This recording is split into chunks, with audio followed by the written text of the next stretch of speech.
Magandang araw sa inyong lahat. Welcome to my YouTube channel, Bisdak Reaction TV. Ngayon pag-usapan natin ang hula ni Madam Wendra kay Senator Bato de la Rosa. Senator Bato de la Rosa, dapat mag-ingat, may nagtangka sa kanyang buhay ngayon. Palagi siyang i-connect kay former President Rodrigo Roa Duterte. Dapat pag-isipan ng mabuti ni Senator Bato de la Rosa ang kanyang kaligtasan. Dahil ngayon marami na ang nakaplano sa kanyang buhay. Ayon sa barahan ni Madam Wendra, ang kaligtasan niya ang unahin sa ngayon para darating. Ang araw matutuloy pa rin niya ang kanyang pagtulong sa mahihirap sambayan ng Pilipino. Ngayon, hindi na natin patagalin pa ito na ang hula ni Madam Wendra kay Senator Bato de la Rosa. Ito po ay si Ronald de la Rosa alias Bato. Yan, Senator Bato ang tawag sa kanya bilang Bato. Yan. Ito na po. Bigyan mo po ako kung ano ang nakikita niyo po kay Ronald de la Rosa alias Senator Bato. Again, ikutin natin. Ayan. Oops. Actually po, ito ay hindi dahil sa isang commitment. Pero parang ikinasal po siya sa kanyang commitment bilang isang mambabatas o bilang isang politician. Pinanganak po talaga siya na may karisma sa tao, karisma sa mga nakapalibot sa kanya. Pero marami ang kumu-question sa loyalidad niya sa ating dating presidente. Hindi ko alam bakit. Ayan. Marami pong kumu-question ng kanyang tunay na loyalty sa dating presidente Duterte. Ayan na po. Ayan. Na kung tutuusin ay kumbaga siya talaga ang nagpakilala sa buong mundo kay Senator Bato. Hindi ko alam bakit ang daming kumu-question ng loyalty niya. Ito po yung sabi ng tarot. At mahaharap po ang ating Sir Bato, Sir Ronald de la Rosa Bato. Ayan. Sa isang maatikabong pagsagot sa ito po ay isang paglilitis, again, na maaring masangkot po sa ang ating Sir Bato, Sir Ronald de la Rosa. Ito ay usapin ng pagpatay. Ayan po. Batas ng pagpatay. Pero ito po ay depende sa kanya kung ito po ay masasagot niya at may paliliwanag ng maayos. At ito po ay nag-uugnay sa dating batas na ipinukol din sa ating dating president. Pero according to this, kung makikita ninyo po, andito po si tatay, yung dating president. Andito po si Sir Bato. At yung babae po ay nagsisignifies ng pagpapaliwanag. Babae nga pagpapaliwanag. At nakikita nyo yung mga aso. Ito yung mga tahol ng tahol at gustong siya ay pagpaliwanagin. So, magaganap po ito at magpapaliwanag po si Sir Ronald de la Rosa Bato. Ayan. Bilang Bato. O nga Bato ang tawag sa kanya. And again, susubukan na naman muli ng mga tao na galit sa grupo. Ito po lilinawin ko. Nakita niyo po yung mga nakatayong yan?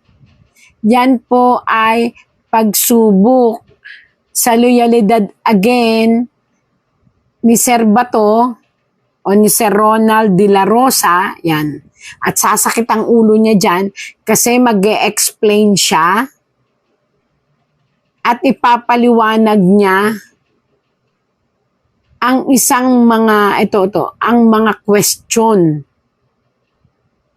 na may kinalaman, lagi siyang ididikit dito kay ating Tatay Digong. Lagi siyang ididikit. Laging i-questionin at ididikit. Pero again and again, malalampasan niya. Mag-ingat lang po siya sa kalusugan, especially ang bad cholesterol and hyper. So, maging healthy muna ngayon si Sir Ronald De La Rosa kasi lumabas po rito ang overtension. Lumabas po dito ang cholesterol na mataas, bad cholesterol, ang kinakailangan niyang pag-ingatan, mag-ingat din po siya. Pag-ingatan ng sarili niya. Nawa ay malampasan niya. Ito po ay pag-iingat. Mag-ingat po siya dahil may isang tao na nagbabalak ng hindi maganda sa buhay niya. Hindi po ito parte ng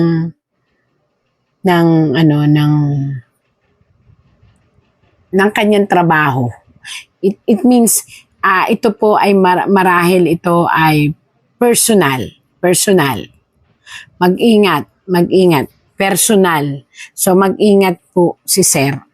May personal na tao, personal na tao. Taliwas sa kanyang trabaho. Hindi ko alam kung sino to, pero ito ay maaring tauhan na binayaran lang or tauhan na inutusan lang upang maharas ang ating senador na si Sir Bato. Medyo po ito medyo kailangan ang matinding pag-iingat. Personal po ito. And again, naku.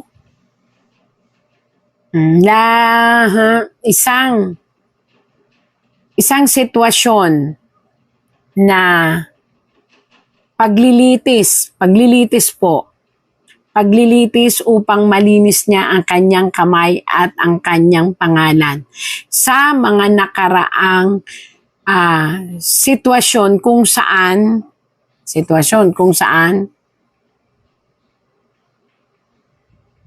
dati pa ito sa nakaraan niyang posisyon, hindi pa siya Senado. Ayan po. Hindi ko alam kung ano yon. Hindi pa siya nun Senado, tapos parang nanunungkulan pa siya sa Davao. Parang ganun po. Again, yun naman po ay maipapaliwanag sa isang maayos na pamamaraan. At malilinis niya ang kanyang pangalan, kaya lang mag-ingat. Pinag-iingat po siya ng tarot. Pinag-iingat po siya sa everyday life niya, sa kanyang paglalakbay o sa paglabas-labas. Minsan, nakakatulong din po ang tarot upang makapag-ingat ang bawat individual. Yun lang po. Sa ngayon po, kinakailangan pong mag-ingat ang ating senador. And hopefully, talagang makauwi si Tatay Digong kasi ganun na lang po yung pangungulila niya at depresyon.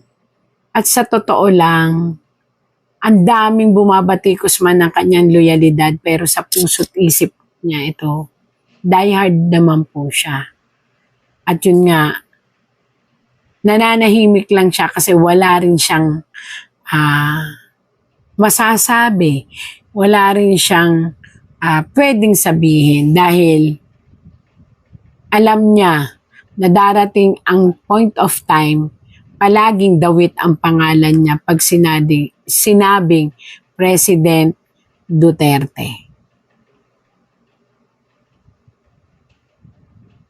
Kaya lang po, kahit nakabaliktad po ito, ang ibig sabihin po nito is pag-asa. May papaliwanag nyo ng mabuti ang mga kasong kakaharapin nyo, mayroon pong isang malaking kaso kayong kakaharapin at ipapaliwanag. At ang sabi ng tarot, determinasyon lang at dedication sa inyong sasabihin, may pagtatanggol nyo po ang inyong sarili. Again and again po, yun po ang lumabas kay ating senador. Nawa po ay ito ay makarating sa inyo upang kayo makapag-ingat. And please po, sa lahat ng nangyayari po, kalmante lang po dapat ang lahat. At laging maniwala na God sent miracles every day.